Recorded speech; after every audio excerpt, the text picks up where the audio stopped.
I was talking earlier about my mom getting kicked out of all those trailers and stuff. My parents were divorced. My mom was a pillbilly. She was in and out of jail. Like my childhood was rife with darkness and trauma and shit.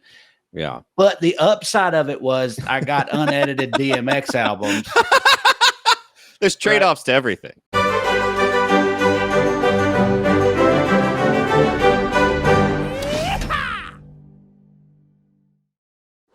Welcome back, Airheads. It's time once again for the show about fancy stuff. Two dumb boys, except one of those dum-dums is not here this week. You may have noticed already. It's me alone, Trae. This is Puttin on Airs.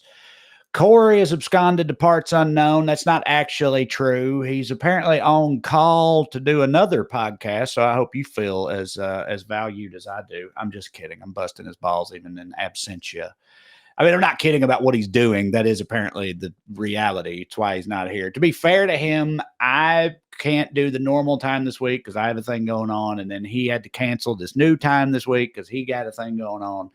But it's okay. I got it covered. Because if you've been a patron of the Skuniverse for a long time now, then you've seen this feller crop up at a few times along that dusty trails. We've gone down the road doing this, doing all these podcasts and shows and stuff. His name is Caleb Synan. I think he's just done well read. He's never done weekly skews or nothing. He's not an overly political guy. I'm jealous of him for that. And this is his first time on Putting on Airs, but he's done well read, I don't know, 2, 3, 4 times over the years, but he's an old buddy of ours. He's also a comedian. He's also from the rural South. He's from a small town in Georgia. We talk about that a little bit. We've all been doing comedy about the same time. We've known each other. He lives in LA too now. He's at Comedy Central specials. Check those out. Now, Comedy Central put them on their YouTube channel. Caleb's got a half hour on Comedy Central's YouTube channel that you should watch. He's done, he's great. He tours. He tours with me sometimes. We got some shows coming up. Some of y'all listening may have seen Caleb with me in the past. He will be with me again soon in the future. Old friend, great comic, funny guy, and a sweetheart. I've always told him he's kind of like, I find him to be kind of like just a Labrador of a dude, meaning he's just very, I don't know. He's just very easy to love, that Caleb Synan, and kind of down for whatever, and seems to always, to me, be generally in a good mood and up to laugh about shit. And that's what we did on this forthcoming episode of Putting on Airs. Like I said, we talk a little bit about his hometown of Royston, Georgia. I actually remembered the name of it this time. What he considered fancy is very similar to what I considered fancy growing up. Then we diverge into, even though we had similar upbringings in a lot of ways, it was very, very different in others. Mine was obviously fraught with trauma and despair, and Caleb's was largely stable, but there's some upsides to my situation. We talk about all that type of stuff. Then travel, booze, every damn thing under the sun that most of which I think is broadly thematic for this show. So I hope that you enjoy this conversation with my good buddy, longtime friend of the Skuniverse, very funny guy, Mr. Caleb Synan, on this week's Putting on Airs. Here we go. We'll just start. You good? Let's do it, dog. Oh, let me get my mic up. Does that sound good? Oh, that's way better. Thank you. Oh, nice. I was just going to sit here and let you sound not great the whole time. Never say anything. I was like, well, whatever. I asked him last minute. I can just deal with it. There he is, everybody. Caleb Synan. Good buddy. Hell yeah, dude. Yeah. Longtime buddy of mine and adjacent to the Skuniverse through our friendship. We're going to be together in Vegas soon. That should be fun. You think? Dude, I'm pumped. I've never performed in Vegas. That makes me feel bad because I don't know that these are going to be great. I kind of hate for this to be your first experience. I don't know. I mean, I don't know how it's going to go, but I have done shows in Vegas before, and you'll be stunned to learn. I feel like I don't compete super well in Vegas with like fucking Cirque du Soleil and Billy Idol and whatever the fuck else is going on every night there. So, right. So we'll see how it goes. But Caleb is a very funny comedian you're from rural Georgia, right? What? I know I asked you a million times, but what's the name of your hometown again?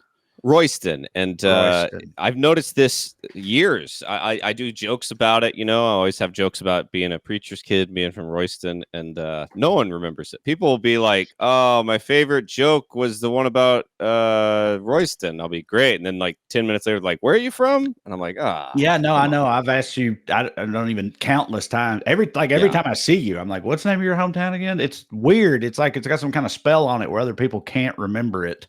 Yeah. You know. Well, the only celebrities from there are me and Ty Cobb, so it's not going great. Okay. But Ty Cobb. So you had a bit about Ty Cobb, right, years ago, yes. Mhm. but did you have a follow-up bit? Because wasn't your bit for a while about like how racist you got to be for people back then to think that you're racist? Right. Okay. But did you also have a follow-up thing, or did we just talk about it or something where you found out later that he wasn't even that was like propaganda, anti-Ty Cobb propaganda or something? Oh yeah, there's a whole. I was in my hometown was very upset with me for a while. Like there Really? was a whole thing that it was crazy. Because that is what I mean. That is true, though, right? It turns out, like there was some sports writer back then who hated him that like Right. smeared his name with all this shit, and a lot of that. Everybody that knows anything about Ty Cobb is like that. He's one of the most racist to ever fucking say the N word. And like, but that's apparent. That's not fair or accurate. Yeah, I think it. But it's also here's what's interesting to me is it's like 1901, right? Is racist a smear? Like That's I a feel good like point. wouldn't that sell more tickets? Like it was a very right. popular thing back then. Well, hey, buddy, I mean that's coming back. Fucking, I don't know if you've noticed, but it's very lucrative to say the N word nowadays. Dude, $500,000 a pop. That's what I'm saying. All you got to do is call a baby the N word, and fucking your financial woes are over in modern day America. But it's like it's not just that. There's gonna be some overlap this week because I just recorded Well Read with Drew, and we were talking about the N word lady. Right. And I was saying, it's like, I thought about trying to make a bid at one point. I'm sure somebody's done it, but now it would incorporate this lady too. But about how lucrative saying the N word apparently is, because it's like, like Morgan Wallen got caught saying the N word and rocketed to the top of the country charts. And then there also was a guy, and this one is a little different because it's like, he like earned it objectively, but there was a NASCAR driver who got caught saying the N word on a live stream and he won the championship right after that. Whoa. Yeah. So apparently it's like, it's a real boost, That's how bad our healthcare system is. Yeah. Somebody's like, I got to call a baby the N word. I don't know how I'm going to pay. No, that's what I'm saying. That's what me and Drew were talking about too. It's like, I said that it would be a funny, like, one of those movies, like a parody of an inspirational movie, or at least make a sketch and a fake trailer for it, where it's like, the movie Pursuit of Happiness with Will Smith, yeah, Cinderella Man with Russell Crowe, where it's like a father on the brink of everything falling apart in homelessness and utter poverty, and doesn't know how he's going to feed his children, and he takes one last swing or whatever, and it's like that, but it's just calling a 5-year-old the N-word at a park. is the last ditch effort. Well, if you do it it's like Les Miserables. You gotta it's to feed my family. Yeah, right. Exactly. Yeah, right. So that's how you make it like a conflict. It's like I don't even want to call a 5-year-old the N-word. No, but my children are not going to be able to eat otherwise. If we find out that this was all staged, like this is one of those pranks, yeah. This is the Impractical Jokers going even deeper than we thought. Yeah, and then somebody found an old picture of her with an ex-boyfriend who was a black dude, right? With the lady who said, did you see that? Her like kissing a black man, an apparent ex of hers, and a lot of people were like, "Wow!" But I said, I have found in my years on this earth that like. A lot of times white women, especially not particularly couth ones, like she obviously is, white women who have such proclivities, I find are oftentimes they feel more entitled to say the N-word. Oh, yeah. Or to be that way. So I wasn't really that surprised by that at all. I kind of felt like that. Oh, dude. Out. Growing up where I grew, I mean, it was like always the same kind of girl. We always me and my brother always called them Misty. Their name's always Misty. They have jeans with no back pockets. They smoke cigarettes in the parking lot. Hell yeah. They just wear a tank top. They all say Right. the N word and date black dudes. You're like, Right. okay, you're Yeah. a complicated lady. Yeah, right. Yeah, it's an archetype. I know. That's what I'm saying. I knew some What are we Misties in my doing? time. Yeah, Oh, Misties, they're everywhere. they are lousy with them. Lousy with Misties. Oh, This man. country is. But so yeah, Royston, Georgia. So I mean, I already know the answer to that. But this show, because you've done Well Read a few times or whatever. But this show is ostensibly it's about fancy shit. Hell yeah, dude. Fancy people, fancy stuff, fancy culture. But usually when we have a guest on, we like to ask them, and I know, again, I have a pretty good idea, but how fancy of a person are you, Caleb? How fancy of an like what was fancy for you as a child, you know? Oh, Shoney's. Right. Yeah, that was exactly. a big deal. Yeah, right. Yeah. Going to town Yes, was going big because we didn't town. live. If you wanted to see a movie, it Right. was 40 miles away. Yes, mine too. Me too. For me, that was Cookeville, Tennessee. Where were you going to? Athens. Oh, well, Athens. That was exciting. Well, Athens is genuinely sweet though. But Cookeville, no shade. I love Cookeville, but it's just one big strip mall with a Cal College attached to it. Still good. Still good. No, yeah, right. But yes, like you said, 40 miles away from my hometown, and that was. Yeah, you go into town. If you need to go school clothes shopping at fucking J.C. Penney, right, or go see a movie, or it's someone's birthday, so you're gonna eat at Red Lobster. Yeah, right? yeah. That like that. You drive. Those are fancy excursions for me, and I thought Cookeville was a city too as a kid, and it's really yeah. Oh, I honestly didn't realize. I think maybe it was when I think it was 9/11 when I realized that, I thought Atlanta, there's more Atlantas in other states. And some of them are really big Atlantas. Right. Yeah. You know? Yeah. And then, but I always felt safe in my little town. I was like, I don't even know if you could aim a plane at any of our buildings. But it was like, I didn't know anything. Like, I didn't know about chains for a long time. I thought all the restaurants. Like chain restaurants. Okay, franchises. Yeah. All right. Until you went to, I remember going to college and then meeting people from all over the world. Because I didn't really go anywhere. I didn't fly. I hadn't been on a plane. Like I grew up and I there's parts of it I like because it's like, I got to experience the old world. Like I have a lot in common with like pilgrims because of the way I grew up. So it makes me a little well-rounded. I don't want to do it anymore, but I'm glad I got to experience it, Right. Like we chopped wood and stuff and had like a wood stove, and we didn't need to at all. There's heat. Right. There's heating in the house. Yeah. My dad just thought it was fun. I lived it for my best friend Thompson. His parents were hippies, and his dad built their house, and it's beautiful, and it's like it's almost kind of hobbity or something. Except it's not like a hole. It's not, but it's very. It looks like a hippie built it, is what I'm saying. But it's awesome. But he had like a wood stove in that house, which I think was like a very deliberate choice. But my mom, one of the myriad trailers she was evicted from over the course of our childhood, a single wide trailer, it was heated by a wood stove. And my fucking drunk stepdad, right, would like angrily just throw way too much wood in there before passing out because he didn't want to have to get up. He didn't want to get up in the night to refuel it. Right. Yeah. So she'd be like, did you put wood in the fire? He's like, fucking bitch. And he just throws a shitload of wood in there. Right. Way too much. Slams the door shut, goes to sleep. And then, dude, I wake up at 2 a.m. in like hillbilly Mordor. Right. Like it's fucking like 100 degrees in there. Just like sweating fucking orange on my face. Like it was just, but luckily, they didn't pay rent. So we were thrown out of there pretty quickly. So I didn't have to deal with that for too long. But, oh man. But, yeah, I've got a bit on my most recent special about kind of what you were saying, but you said pilgrims, but I'd say that like, I think that growing up in rural America in the 90s, it seems to me like it's sort of like growing up in regular America in the 70s or something. Yeah. Yeah. Like it's like we grew up. It was behind. We grew up much further back than we really did. Cause I was just telling, Corey, I think on the last episode about how, my buddy, one of my best friends, his alcoholic dad, took like 6 of us when we were 12 years old to go see the South Park movie in the theater when it came out. Oh, what? Yeah, which Whoa. was awesome. Which was awesome. Yeah. But we drove to Cookeville, right?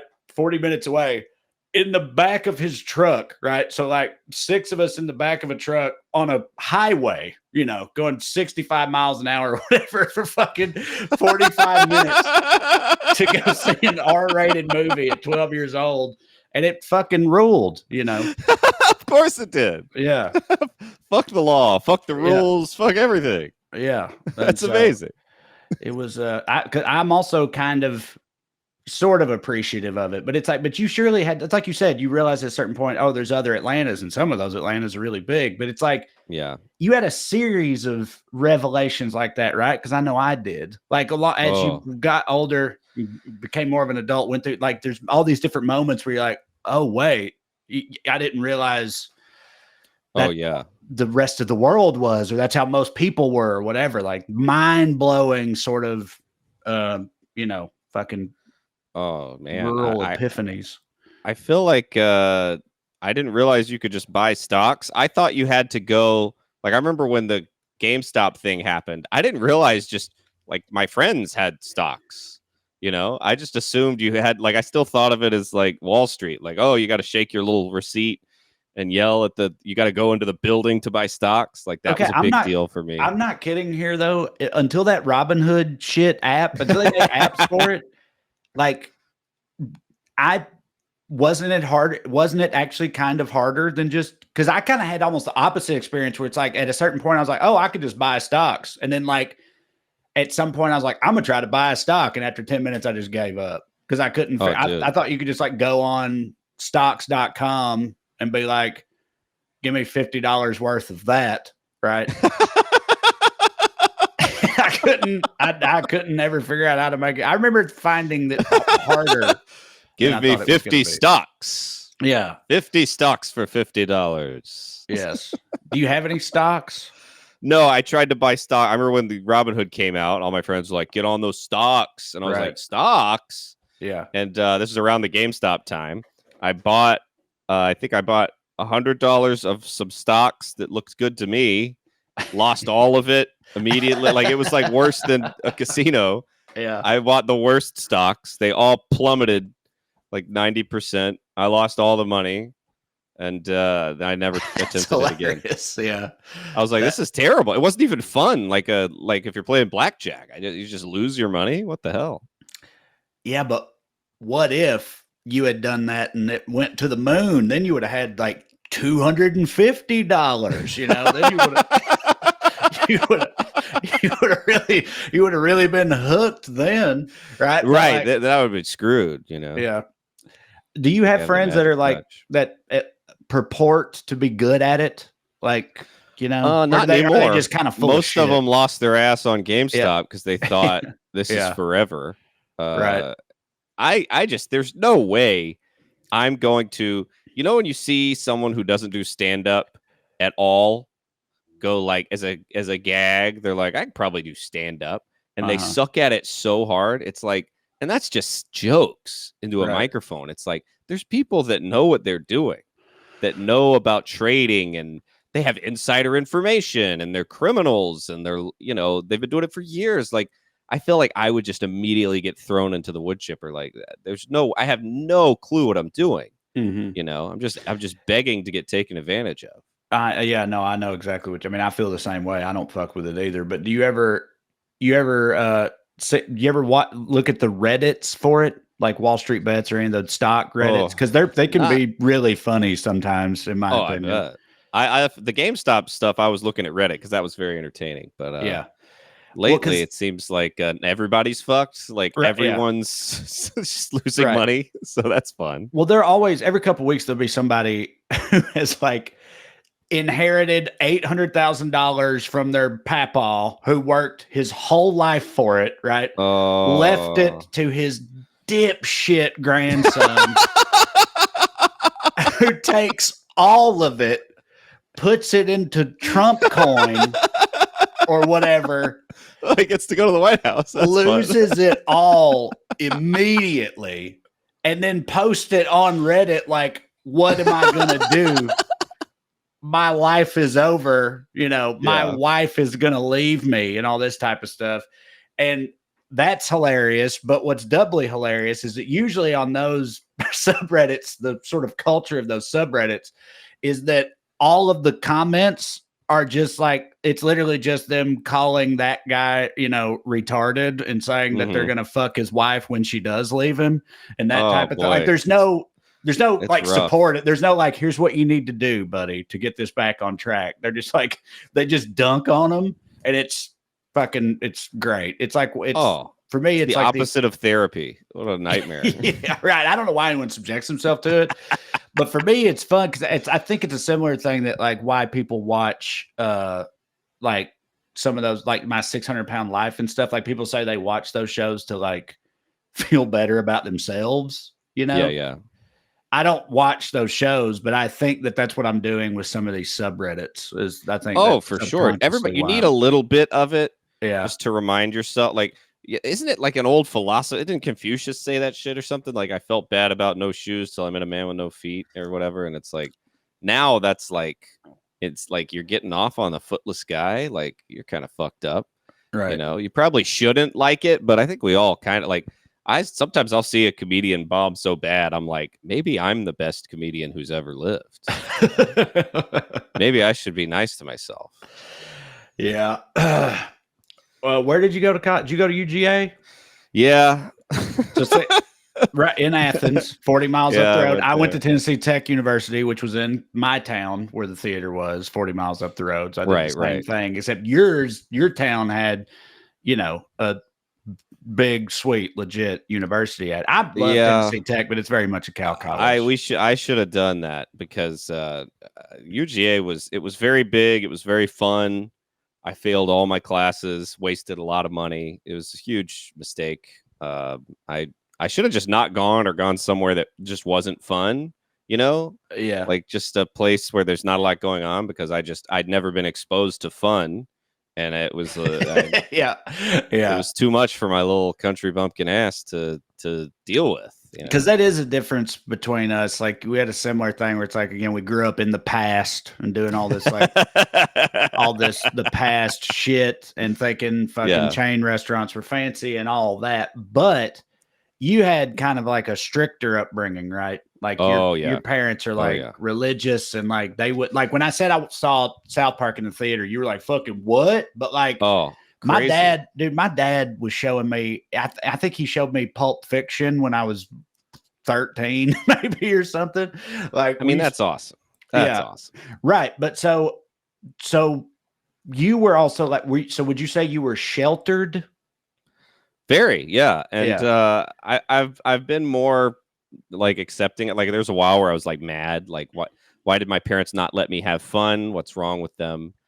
And now I'm more like, well, I still got to do all the stuff at some point, and college. That was another reason I did so bad in college. I had to watch all the Austin Powers movies. I had to watch all the Jason movies. I had to get caught up. I was about to ask that. Yep.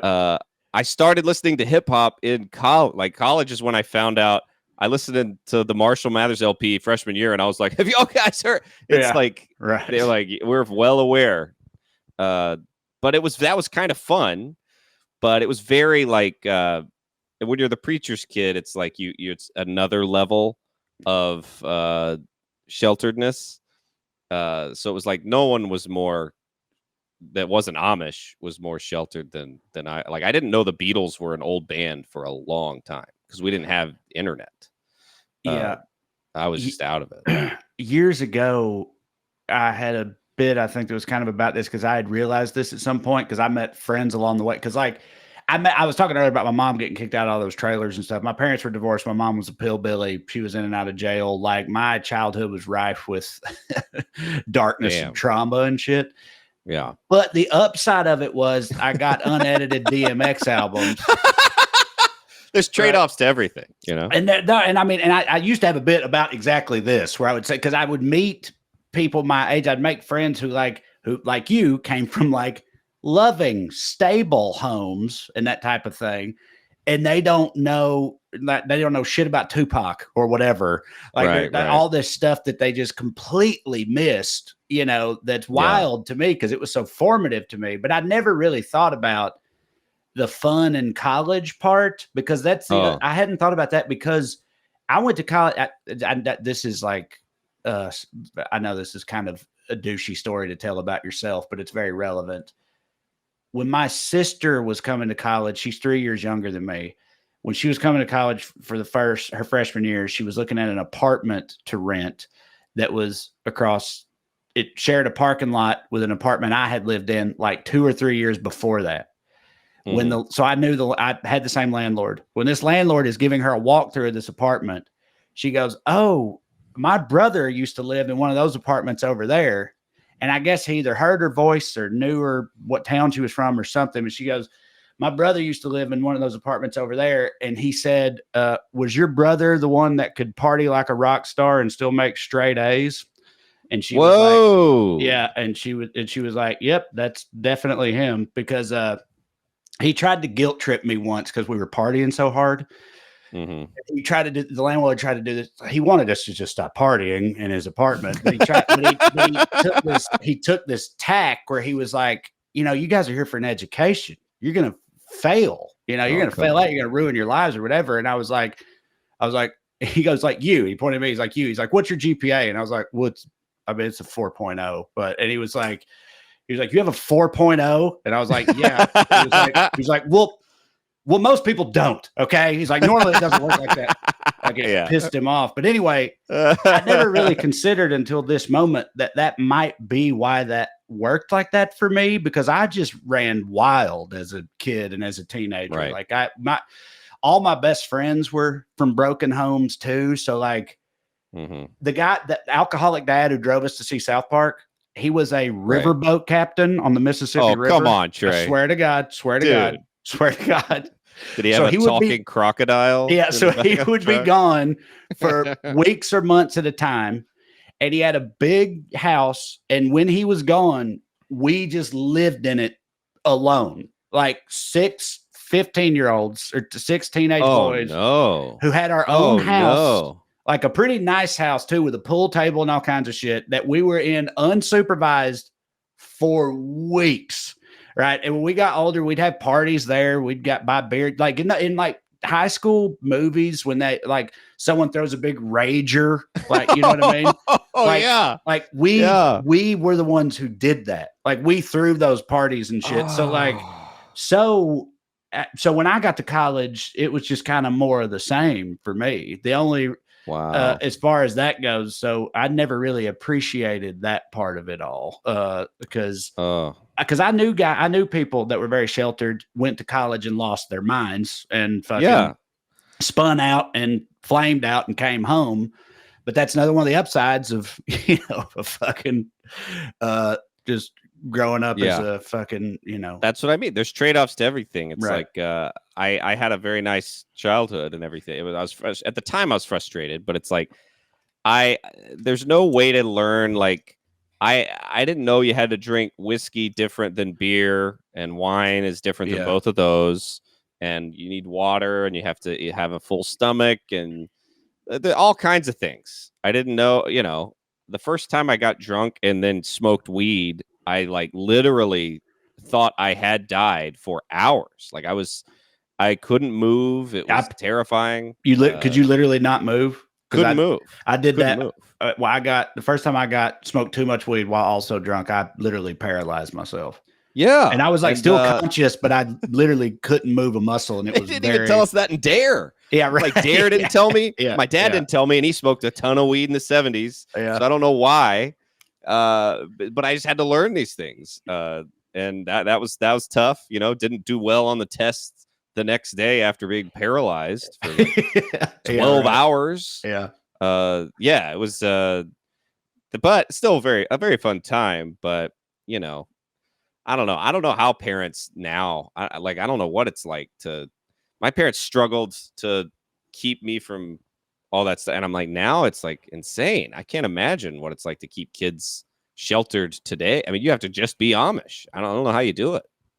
Well, I have middle school sons, and far and away, the main thing that I am worried about is fucking Andrew Tate. That's the main thing I'm worried about. In terms of like keeping them sheltered from stuff. Right. Because they say, I mean, I'm not discounting anything. They've got my blood. God knows they could, find some substances that they like eventually. Because I'll come from a long line of users and abusers, but they say that these younger generations are they're not even really drinking and stuff generally. Like, did Well, you know they that? could You also heard be that? lying, because that's what I said too. No, I'm not Yeah, drinking shit. but they knew, people knew that we were, we're talking like, I think numbers, like sales and stuff. Do you know what I mean?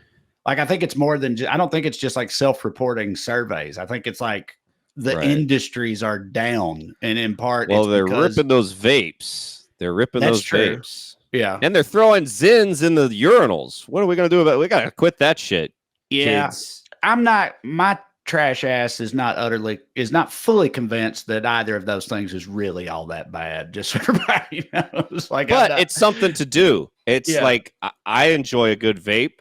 It's something to do, you know? It's something in your hand. It looks kind of, you get to see the clouds. Like, if we had good vapes in college, I probably would have drank a little less, because I just sat there and ripped the vape, Were you ever a smoker? Oh yeah, I loved it. Big fan. Oh yeah, okay. When did you start? You started in college? Well, I started smoking when I was 16. Yeah, the second. I mean, it was like, the second the door closed on my parents' house, and I was like, I'm gonna go live in a dorm. I mean, I was like, give me a cigarette, give me a shot of whiskey, give me a blunt. I mean, it was a huge nightmare. Dude, not to throw any kind of shade at your parents or nothing, but I always wondered like how parents like that, how they somehow don't anticipate that. Because I remember even as like a kid, like I said, I knew people in school who were in your situation. Right. And everyone, like even us other teenagers, we all were just taking it for granted. We were like, when that motherfucker gets to college, it's going to be on.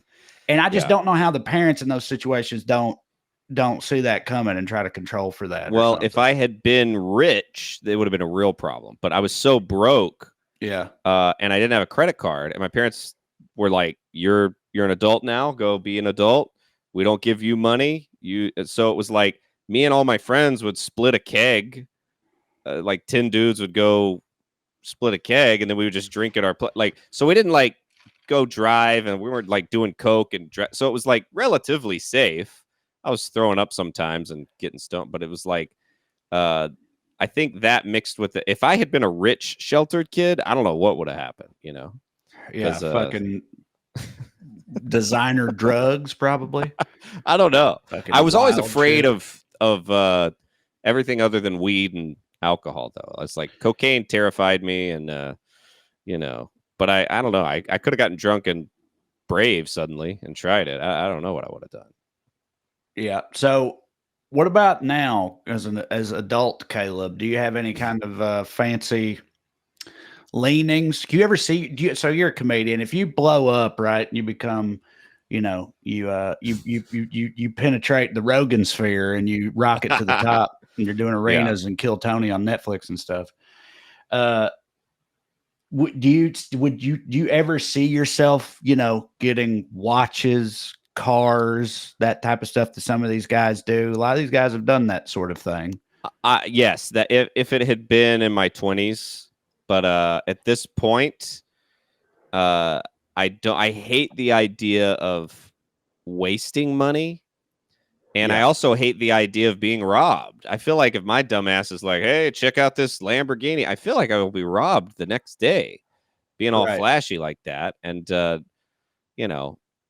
don't know. I mean, now my fanciest thing is like all my friends I grew up with, they think it's insane to just drink a LaCroix. Like, and I also like to put a koozie on my drink so that my drink stays cold. I guess that's okay. All right. Like, to me, that's my fanciest thing is that I like my water to have some bubbles in it. and I want it to be cold. I don't know why it's like, what does the fact that you name the koozie as being part of that. It's like, I hope your koozie says like ass man or something on it. And you're like, this is one of the finer things that I like. I like to keep it. But all my friends make fun of me whenever we're hanging koozie around. What kind of koozies do you have? Like, sincerely, like what just whatever. I mean, any koozie. Yeah. I'll take merch. I got a UGA koozie. I koozies are my merch on the road. I like them, you know, and I think it's I don't know. I like sushi. I didn't have that till I was an adult because my parents made me afraid of it. But me neither. And the first time I had it, I gorged myself on it. I was on a cruise. Oh no, dude. Yeah.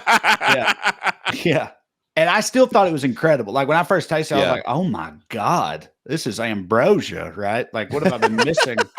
What have I been missing my whole life? And I'm a fat kid, so I just unhinge my jaw and just start shoveling it in. Yeah. I'm also drinking a fucking endless line Trae. of these ultimate suntans or whatever the drink of the day was on the Carnival cruise I was on, you know, some shitty mixed drink.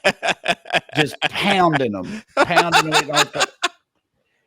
Got into a huge fight with my college girlfriend, went back to the fucking cabin, woke up at like 2 a.m. I always say like fish sick, drunk sick, and seasick, like all at once. Like I was all three types of sick at the same time.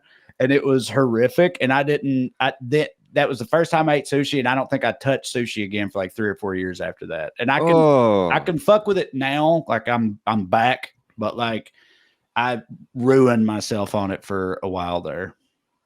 Oh man, no, it's that's like a parable, you know, like eating the fish on the boat and just the revenge of the ocean. Like, damn. Yeah, Poseidon's revenge. I've got a lot of. I'm good for a parable, a cautionary tale. I'm good to stumble into those. Dude, you know. When you told me about finding out liquid could have calories in it, that's one of the funniest. What a betrayal. True story.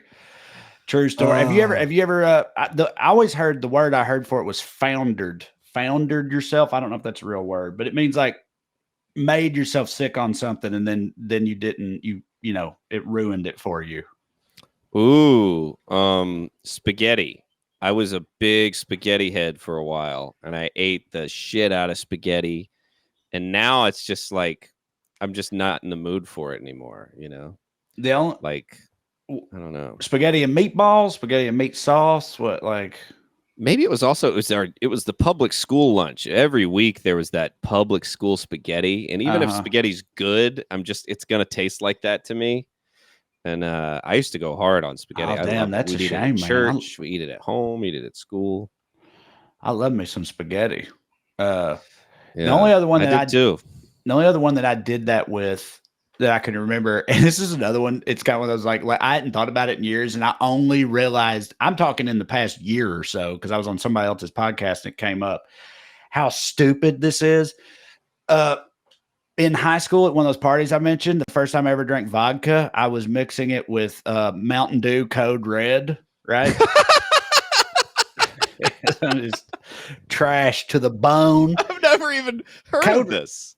You never heard of Mountain Dew Code Red? No, I've never heard of this as even in college of like when we were just mixing crazy shit. Well, Code Red came up with that. Code Red was all the rage at the time. It had just come out. You know, it was that new hotness.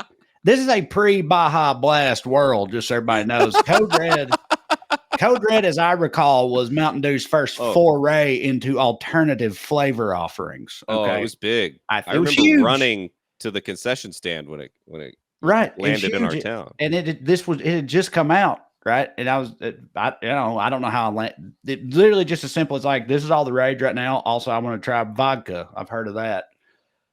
Mixed it together, drank a half a liter of vodka the first time I ever drank it in my life. I drank a half a liter of it mixed with Mountain Dew Code Red. Kicked my buddy's window out in his bedroom, threw up all over the place, pissed myself, passed out, fucking everything. Everything. And here's the stupid part. I haven't drank Code Red since. And what's hilarious about that, of course, is that It wasn't the Code Red that did No, those no, things. it's not the Code I Red. love vodka. I still drink vodka. All Yeah, you the blamed the time. wrong.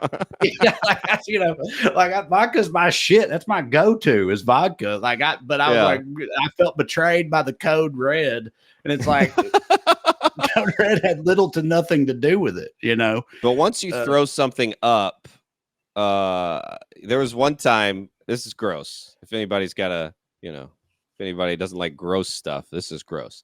We're having a party at my place in college, so I was like, I gotta get something on my stomach, so I eat 2 packets of Top Ramen, and I eat it quick. I barely even chew it.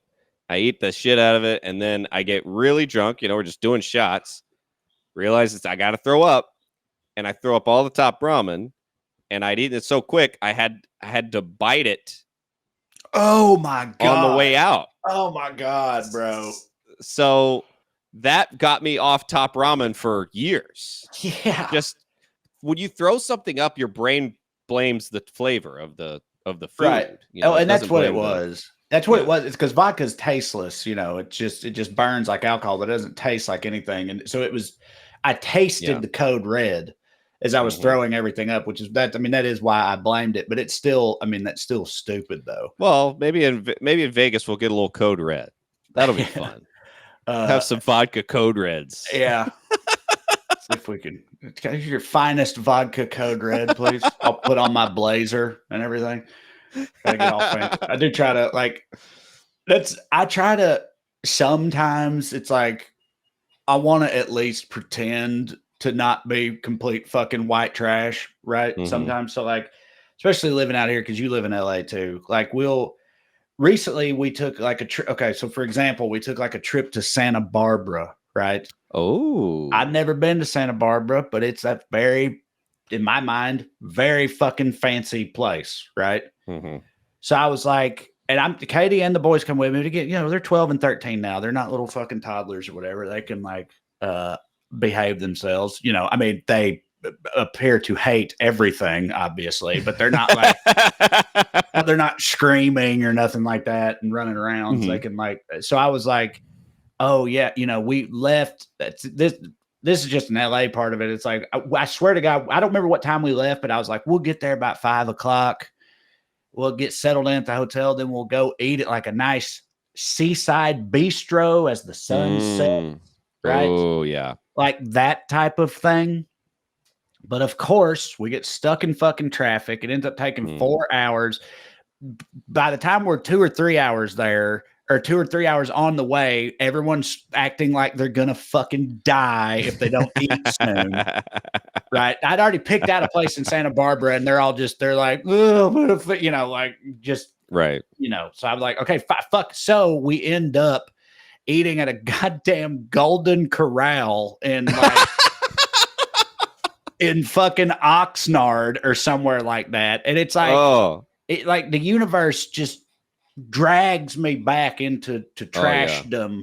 Even when I try not to, it's like I just can't. It's not just the universe though; it's also my wife and children. Katie's not great about that because we took a trip to San Diego after that, and again, I picked out a lovely little breakfast spot in La Jolla, right, where we're also going to be soon. Me and Caleb will be at the Comedy Store in La Jolla in July. And I woke up and I told her, I was like, look, this place, it's got these French toast things, whatever. It's 5 stars on Yelp, that type of thing. And she was like, I just saw there's a Denny's on the way to the zoo. And the boys were like, oh, Denny's. I love Denny's. I'm like, God fucking damn it. I just can't, I've noticed that because I've been trying to think about it I had to learn how to be a nice, sweet man. And ladies this is probably a general statement, but there's something about, there's certain restaurants that are off limits for a first date, No, what? I haven't dated in years, so tell me what you mean. So this is something I heard about the other day. I've been with my girlfriend for years, but we, they can't be doing great. There can't be 100 of them, it needs to be, you can't take a lady on a first date to Denny's. You know what I mean? Even though we all love it. Yeah. We all love it. Right. It's a great experience, but they can't be. But in my head, I'm like, if we know it's a good experience, why is it not romantic? You know what I mean? Like, why does it have to be something we've never heard of? You know, I don't know why it's that way, but I think it's that way. Well, it's that's like, again, that's if you're, if you're divorcing yourself from fucking white trashdom. Yeah. But white trash people love that. That whole anthem about, you remember that awful country song about going to a date at Applebee's? You know? Oh, yeah. Oh, I love Applebee's. Fancy, I think it's what's called fancy like Applebee's on a Saturday night or whatever. It's actually kind of it's perfect. a good time. All the Longhorn, Outback, and like those, whoever owns those, which I'm sure is one evil company, but they nailed that thing. Like when I'm on the road and it's like a smaller town, and I see that the only thing on my side of town is my hotel and an Applebee's, I'm like, oh shit, yeah, dude, I'm going to have fun. It's going to be fun. I try to find whatever the regional thing. I was just in Houston, so it's like we'll get some barbecue and some Mexican food. Right. I try to do that type of thing. But if I am in a smaller place, and I'm not bragging, but I do a lot of suburban strip mall comedy clubs. And so like if I'm in a place like that and I don't have a rental car, I'm not going to go out of my way. And then then you go with something, like a chain that's near you. You mentioned Outback. Did you know? You probably do, but did you know that Outback, like the dudes who created Outback, it was just like Australia was just hot at the time. Right. Crocodile Dundee had come out and they were just like, let's jump on this shit.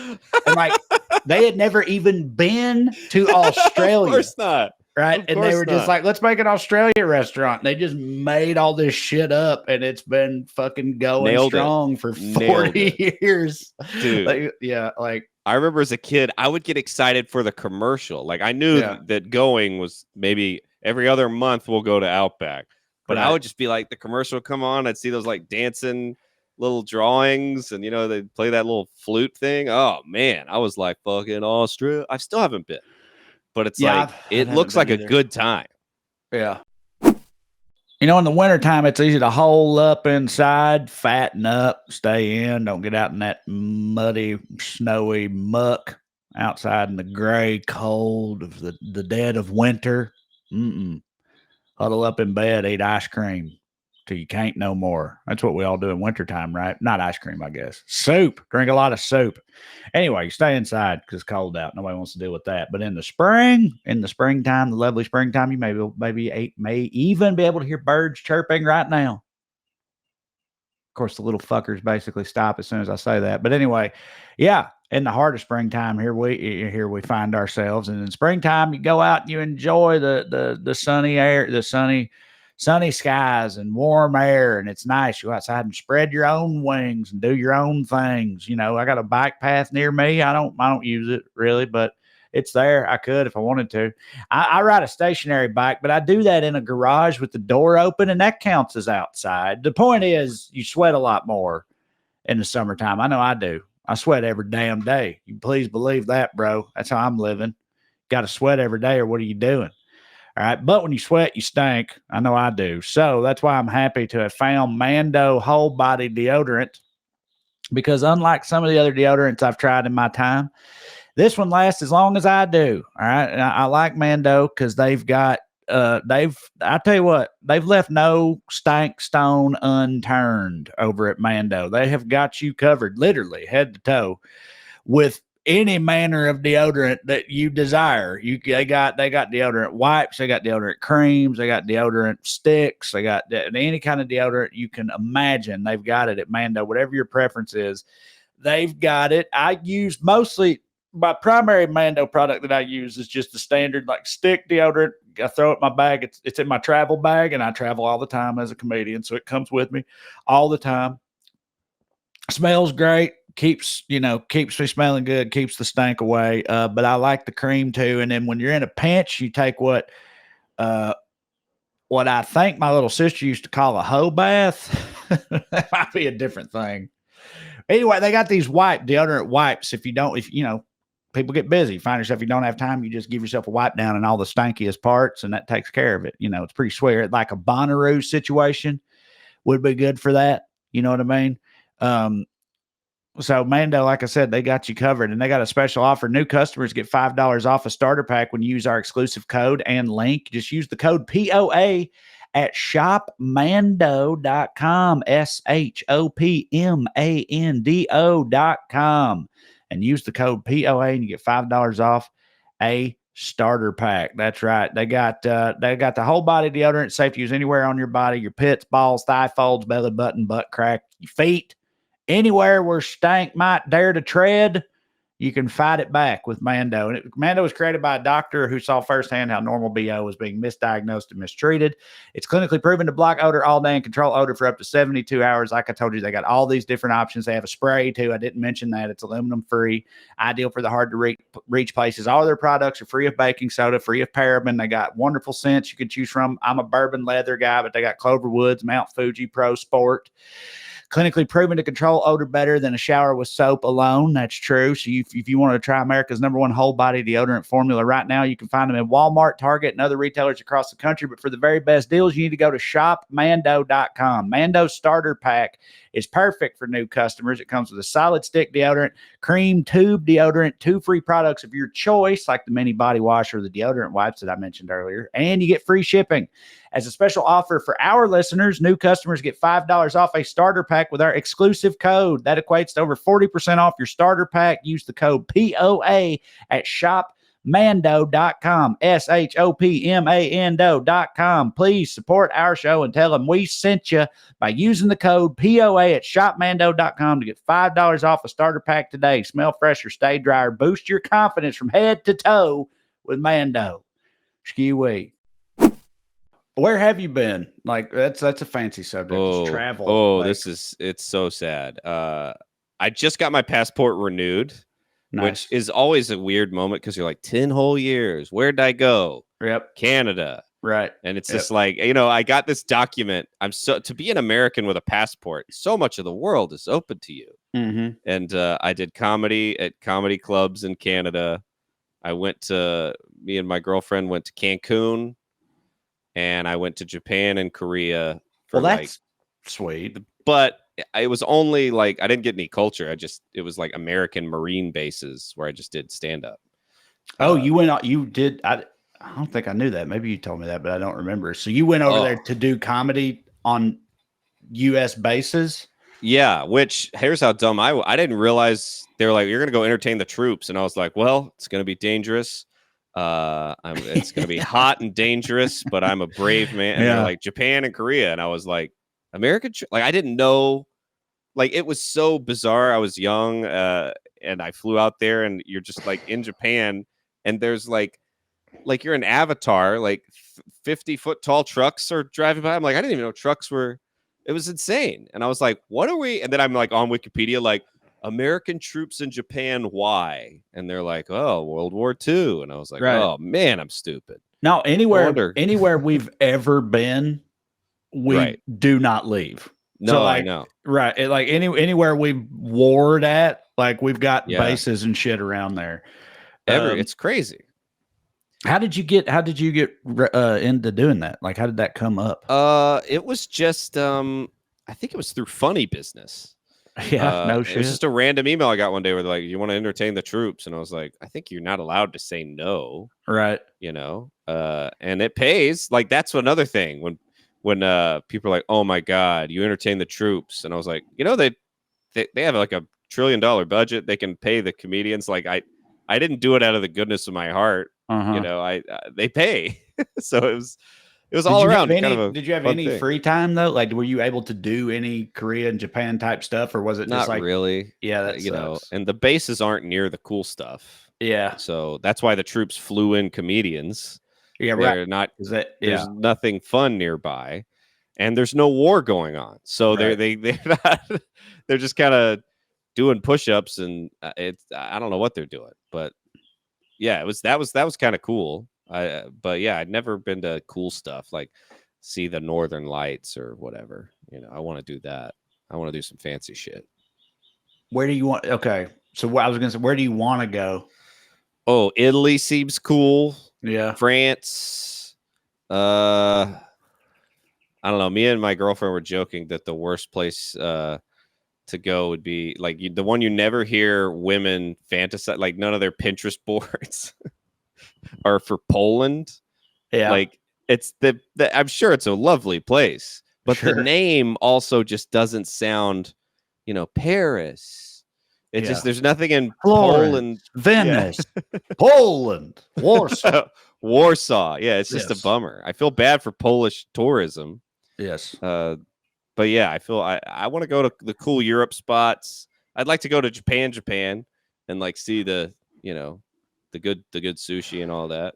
I think. Did you see that movie? What's the name of that movie with Kieran Culkin and Jesse Eisenberg? Oh, that movie is the shit.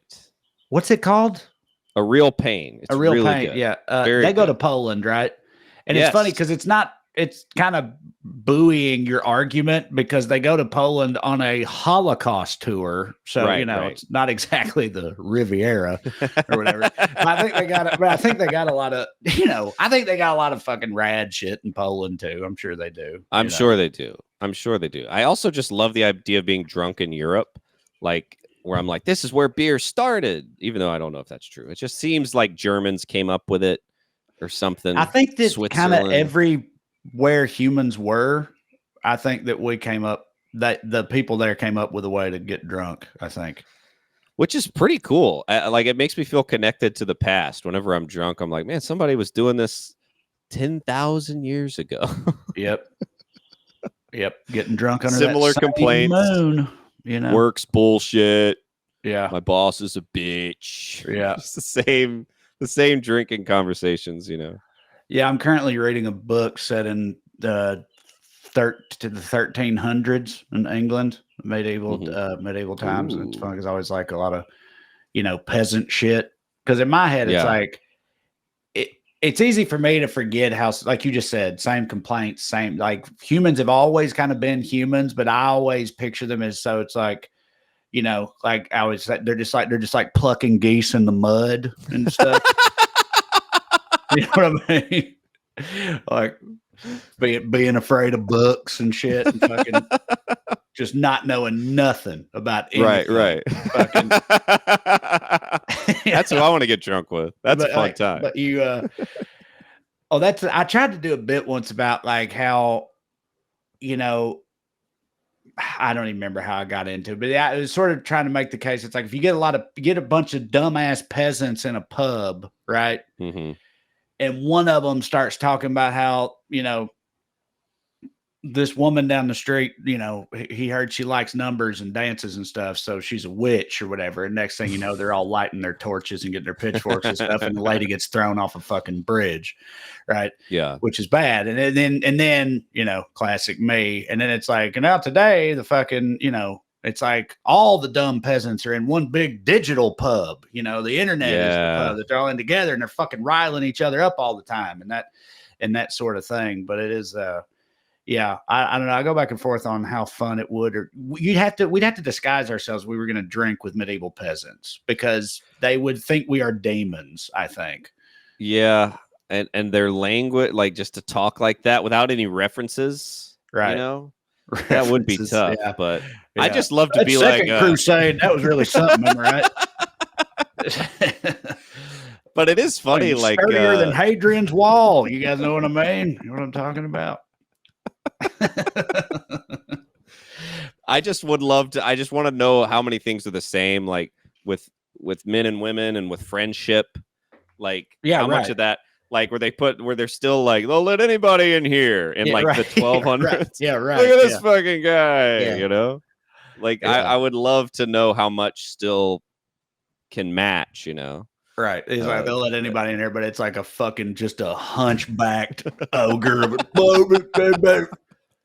It'd be a polar beige, you got the white. Fucking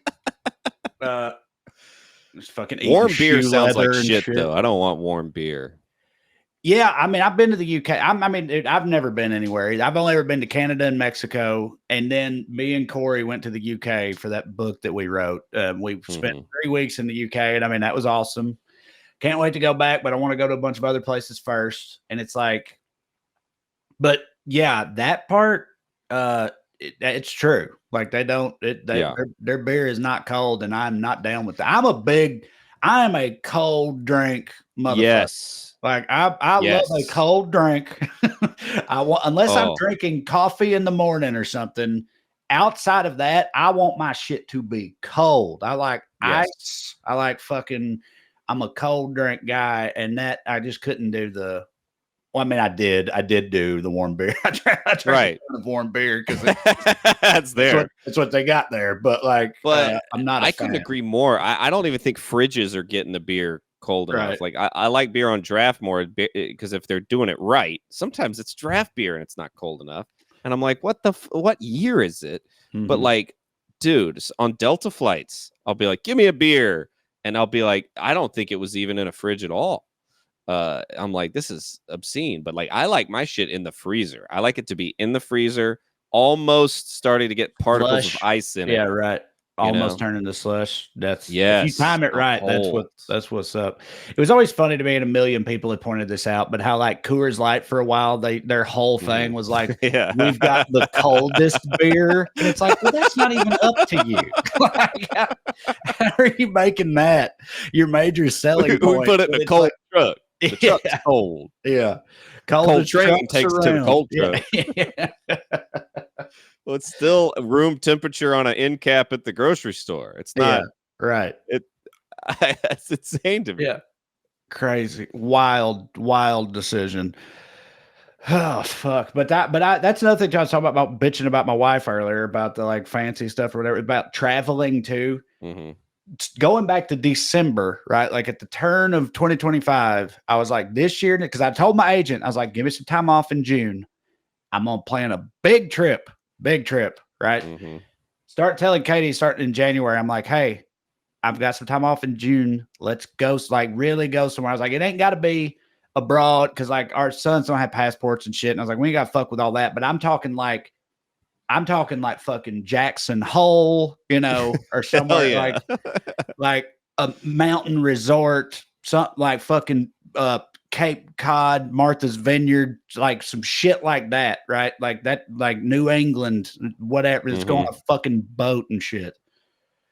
That's what I want. And Katie immediately is like, you know what we could do is we could go to fucking Daytona City Beach with our sisters and all their kids. And I was like, that's the opposite of what I'm fucking saying. I was like, are you here? No, like fucking why you just got to fucking trash it up. And then we are going, Caleb. We're going to my hometown in the Dale Hollow Lake, Salina, Tennessee. That's where we ended up. Well, hell yeah! And then now they are also they're coming. We're going to New York for a week, dude. Nice, but like. Of course, because I'm a fucking lunatic and also just I booked 2 shows there because they help like pay for it. But it's like, and now it's also like, I got a couple podcasts and stuff. I'm gonna end up like fucking. They're just gonna be on their own. I mean, I hope not. But anyway, so it still didn't really work out. But I got all these places I want to go, but my sons are just not. Like I said, they're all fucking, they're not going to appreciate fucking Paris or whatever. No. But I don't know if that's going to change at 16 either. You know what I mean? Like, where do they want to go? Is there a place where they're like, that sounds like badass to them? No, I mean, they wanted to go to the LA County Fair when we did that Saturday. So yeah. Oh, they are their father's son. Again, I got another bit about that on special. They got trash blood running through their veins, man. Fucking LA County Fair and Denny's and Golden Corral and shit. That's where their tastes align. It's good stuff. One of them wants to go to Yellowstone.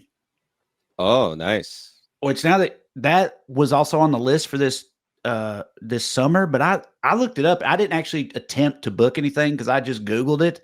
And it said if you want to like do Yellowstone right, it said you should book that shit like a year in advance. Yeah. So I now need to go ahead and book that for next summer, and then maybe we'll finally go to Yellowstone. But he wants to go to Yellowstone, and then the older one just wants to go to his room and get on, YouTube. Yeah, I get it. I was that way too. But man, Yellowstone, it's the shit. I wish I could have stayed there for like a month. Like, it's the greatest thing in the world. Best thing in the world. How old were you when you went there, and which part of it did you go This was to? a couple years ago, and Because it's me massive. and my high school buddies went camping there. It's we tried to see we were there for like a week.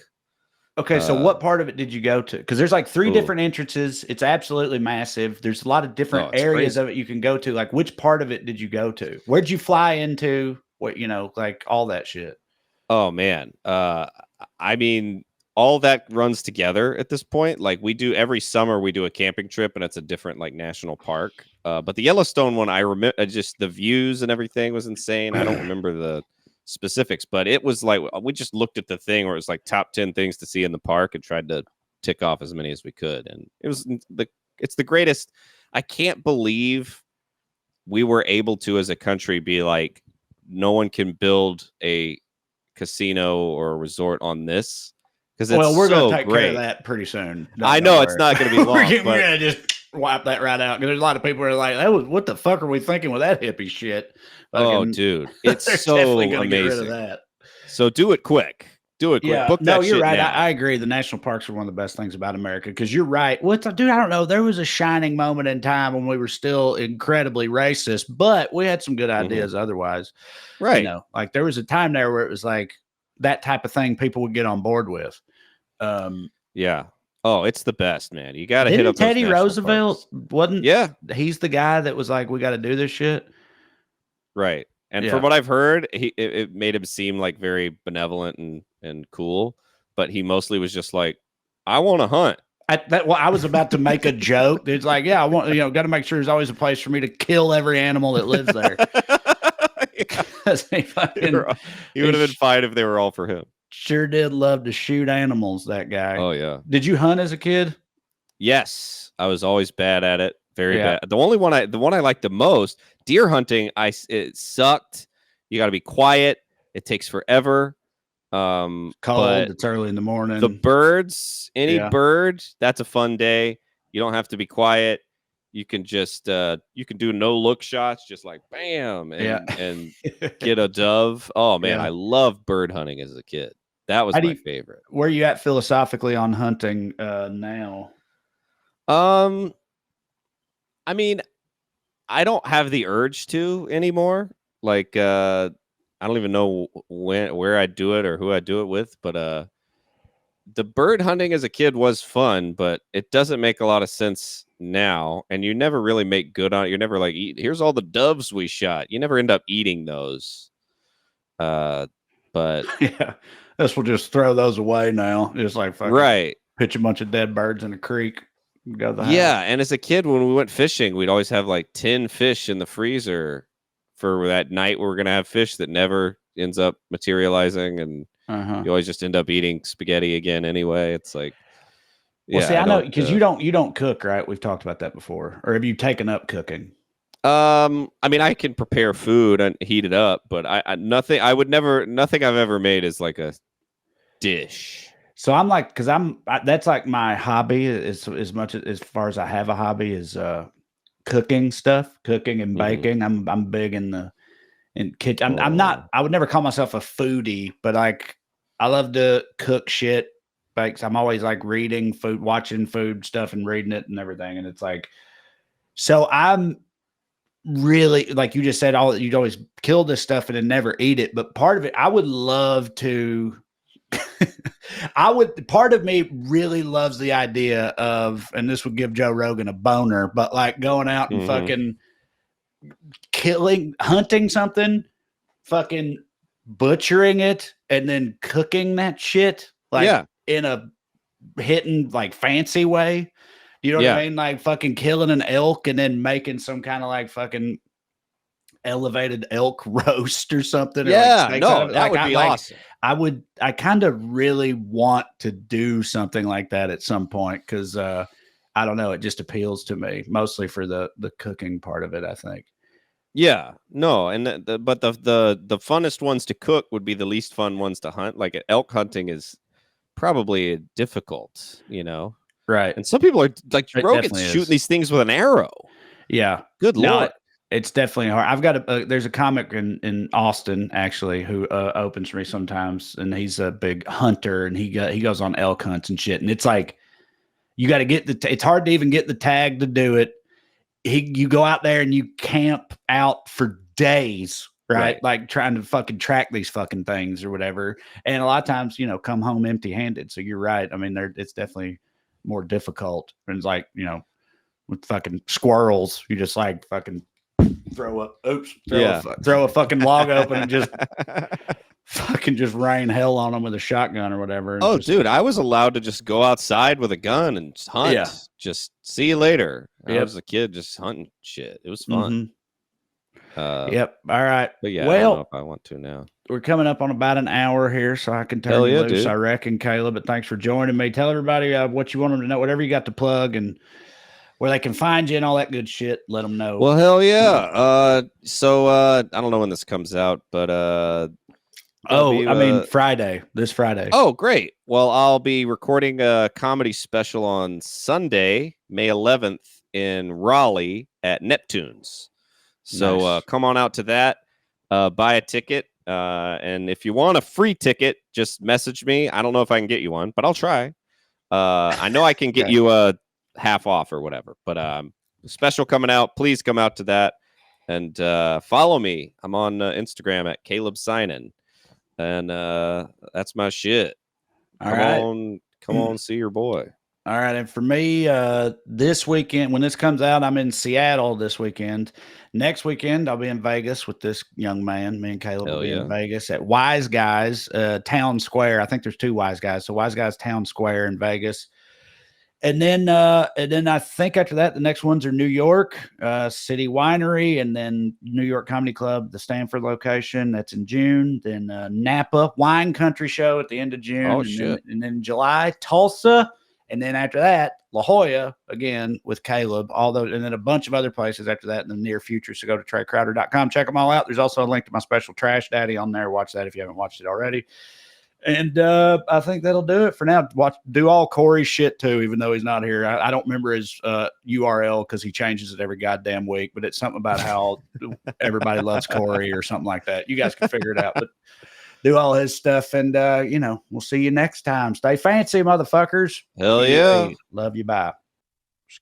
Here's Lydia Lovelace. 1, 2, 3, 4. 1, 2, 3, 4. Royalty and rednecks are alike. They both like cutting and picking fights. Biscuits and baked beans where they don't belong. Sit on down with Corey and Trae and learn some fancy shit today. We'll laugh a little even when they're wrong. They'll take you to a magical place where if you call someone a cunt, nobody cares. They keep it debonair at putting on airs, putting on airs, putting on airs.